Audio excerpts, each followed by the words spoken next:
दोस्तों नमस्कार, चंपा नेगी सीधे पहाड़ से चैनल में आपका स्वागत है। मैं तो स्वस्थ हूँ और मस्त हूँ, आप भी स्वस्थ होंगे और मस्त होंगे। तो मैं आपको एक बहुत अच्छी प्रार्थना सुना रही हूँ और मुझे बताना कि आप लोगों ने ये स्कूल में भी की होगी, जब पढ़ाई करी होगी तो किस किस ने प्रार्थना कर रखी मुझे जरूर बताना। तो मुझे कुछ स्कूल का टाइम याद आ रहा था, तो मैंने कहा चलो आज स्कूल वाली प्रार्थना को याद किया जाए।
आपको बहुत चीज सीखने को मिलेगी।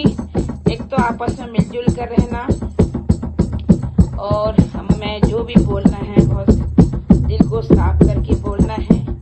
आपस में एक दूसरे से कभी बैर नहीं लेना है।